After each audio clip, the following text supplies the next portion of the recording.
Assalamualaikum warahmatullahi wabarakatuh. Kami dari kelompok 5 kelas B Akuntansi Manajemen 2 di sini akan membahas materi mengenai 4 kategori dalam biaya kualitas. Baiklah, saya Dwi Aisyah Amalia akan membahas materi yang pertama, 4 kategori dalam biaya kualitas tersebut. Yang pertama yaitu ada prevention cost atau biaya pencegahan. Biaya pencegahan adalah biaya yang dikeluarkan untuk mencegah terjadinya cacat dalam produk atau jasa yang dihasilkan oleh sebuah perusahaan. Dengan demikian, semakin besar biaya pencegahan yang dikeluarkan, maka jumlah produk yang cacat yang dihasilkan akan berkurang dan biaya kegagalan akan semakin kecil. Yang kedua yaitu ada appraisal cost atau biaya penilaian. Biaya penilaian adalah biaya yang dikeluarkan untuk menentukan apakah produk dan jasa telah memenuhi persyaratan kualitas yang telah ditetapkan. Tujuan utama dari fungsi penilaian ini adalah untuk menghindari terjadinya kesalahan dan kerusakan produk sampai ke tangan konsumen. Yang ketiga yaitu ada internal failure cost atau biaya kegagalan internal. Biaya kegagalan internal ini adalah biaya yang dikeluarkan karena terjadinya ketidaksesuaian produk dengan spesifikasi kualitas yang telah ditetapkan, namun sudah dapat dideteksi sebelum produk dikirim ke pelanggan. Yang keempat itu ada external failure cost atau biaya kegagalan eksternal. Biaya kegagalan eksternal ini adalah biaya yang dikeluarkan karena terjadinya ketidaksesuaian produk dengan spesifikasi kualitas yang telah ditetapkan, namun baru dapat dideteksi setelah produk berada di tangan pelanggan. Yang selanjutnya yaitu ada pengukuran non-finansial dalam meningkatkan kualitas. Salah satu output sistem informasi akuntansi manajemen adalah ukuran kinerja. Mengapa pengukuran itu penting? Pengukuran itu penting. Sistem pengukuran akan berpengaruh terhadap perilaku manusia yang ada di dalam perusahaan maupun di luar organisasi tersebut. Baiklah, selanjutnya manfaat pengukuran kinerja menurut Siegel. Manfaat pengukuran kerja menurut Siegel ada 5. Yang pertama, mengelola operasi perusahaan secara efektif dan efisien melalui pemberian motivasi secara maksimal kepada para karyawan. Yang kedua, membantu di dalam pengambilan kebijakan yang bersifat personal seperti kebijakan promosi, transfer, maupun pemberhentian karyawan yang bersangkutan. Yang ketiga, mengidentifikasi kebutuhan untuk pelatihan dan pengembangan karyawan, serta memberikan kriteria penyelesaian dan evaluasi program pelatihan tersebut. Yang keempat, menyediakan umpan balik bagi karyawan mengenai bagaimana persepsi atasan mereka tentang kinerja. Yang kelima, memberikan dasar untuk pemberian penghargaan. Alasan penggunaan kinerja non-finansial. Pengukuran finansial munculnya tindakan-tindakan non-finansial berkaitan erat dengan ketidakmampuan langkah-langkah finansial untuk menyediakan semua informasi yang dibutuhkan untuk mengelola perusahaan dalam dunia bisnis baru. Pengukuran non-finansial dipercaya dapat meningkatkan kinerja finansial masa yang akan datang. Pengukuran finansial diusulkan oleh perusahaan dalam mencapai competitive advantage dan dapat mengurangi kos lebih banyak. Fokus pada value added produk dan pelayanan pada konsumen. Para ahli dan praktisi menggunakan alasan yang beragam untuk menjelaskan penggunaan informasi non-finansial untuk mengukur kinerja manajerial. Alasan yang paling umum didasarkan pada gagasan bahwa kinerja non-finansial merupakan tindakan manajerial yang memfokuskan perhatian pada jangka panjang dan langkah untuk mencapainya berisi informasi tentang kinerja yang tidak terdapat pada indikator finansial. Alasan lain yaitu bahwa hanya pengukuran non-finansial yang dapat menyelaraskan upaya suatu organisasi dengan tujuan strategi. Kekuatan dan kelemahan ukuran kinerja non-finansial. Banyak kelebihan yang ditawarkan oleh ukuran non-finansial dibandingkan dengan sistem biaya standar untuk tujuan pengendalian, dikarenakan ukuran performa non-finansial ini lebih dapat diselaraskan dengan strategi perusahaan. Manajemen dapat merasakan kemajuan atau peningkatan dengan menggunakan pengukuran non-finansial terhadap kesuksesan strategi perusahaan. Manfaat lain dari ukuran non-finansial ini adalah actionable. Banyaknya manfaat dari ukuran kinerja non-finansial tidak berarti sistem ini bisa luput dari kekurangan. Salah satu kesulitan utama sistem non-finansial ini adalah ketidakmampuan merupiahkan peningkatan yang terjadi apabila pengukuran non-finansial ini diadopsi. Hubungan peningkatan pada non-finansial tidak secara jelas terlihat pada profit perusahaan atau tidak dapat diukur secara jelas. Para manajer tidak terlalu yakin bahwa usaha mereka akan dihargai. Faktor finansial dalam menentukan biaya berkualitas. Yang pertama, informasi riset pasar tentang preferensi pelanggan dan kepuasan pelanggan dengan fitur produk tertentu yang digunakan sebagai ukuran kualitas desain. Yang kedua, saham. Yang ketiga, persentase pelanggan yang sangat puas terhadap suatu produk atau jasa tertentu. Yang keempat, jumlah unit cacat yang dikirim ke pelanggan sebagai persentase dari total unit yang dikirim dan metode untuk meningkatkan kualitas. Yang kelima, jumlah keluhan pelanggan. Perusahaan memperkirakan bahwa untuk setiap pelanggan yang benar-benar mengeluh, ada 10 hingga 20 lainnya yang memiliki pengalaman buruk dengan produk atau layanan tetapi tidak mengeluh. Yang keenam, persentase produk yang gagal segera setelah dikirimkan ke pelanggan. Yang ketujuh, rata-rata keterlambatan pengiriman. Selisih antara tanggal pengiriman yang dijadwalkan dan tanggal yang diminta oleh pelanggan. Dan yang terakhir, tingkat pengiriman tepat waktu. Persentase pengiriman yang dikirimkan pada atau sebelum tanggal pengiriman yang dijadwalkan.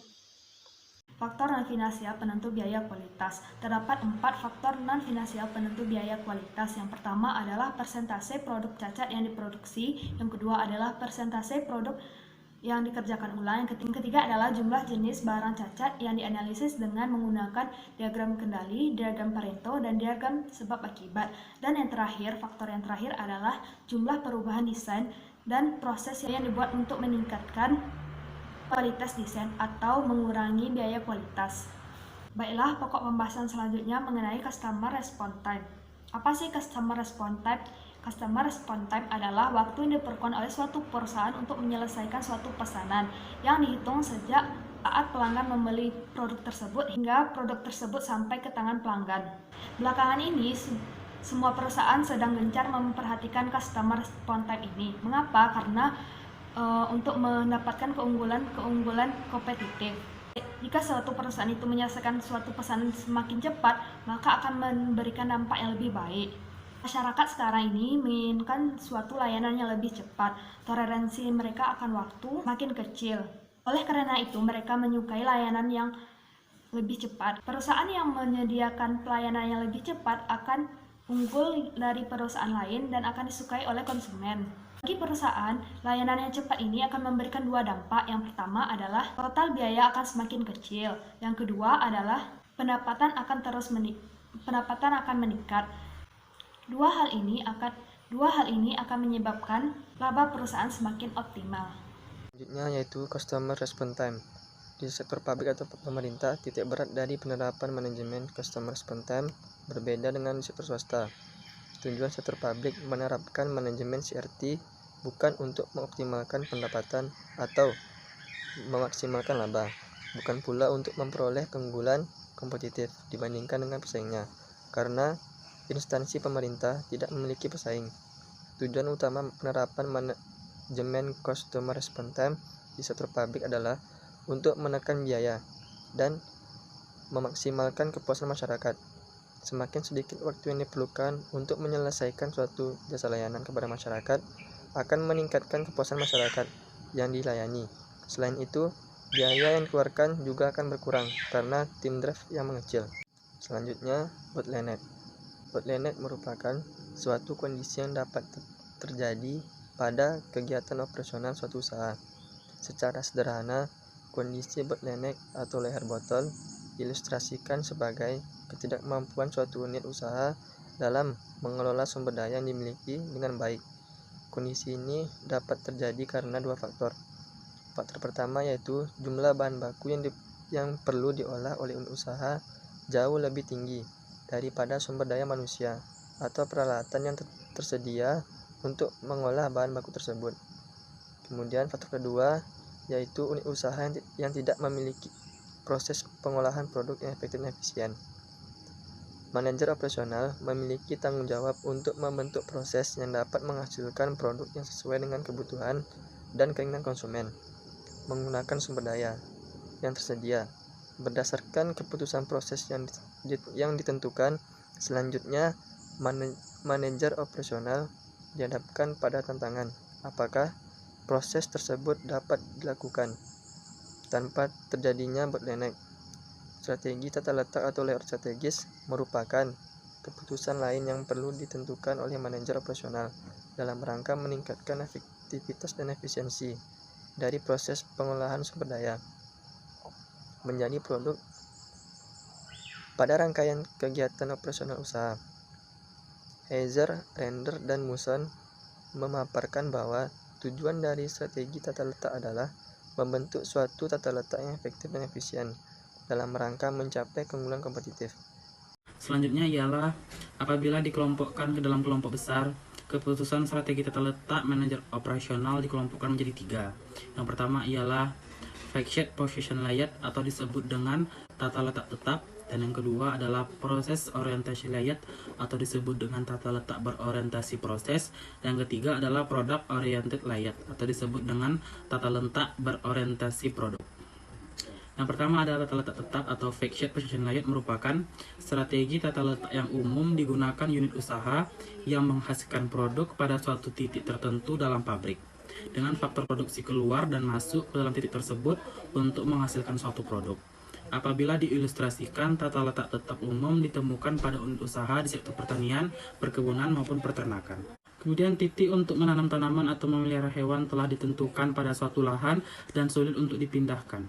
Faktor produksi lain seperti peternak, petani, dan pakan hewan, dan peralatan lain akan diarahkan menuju titik di mana tanaman dan hewan ditentukan untuk melakukan proses produksi pada titik tersebut.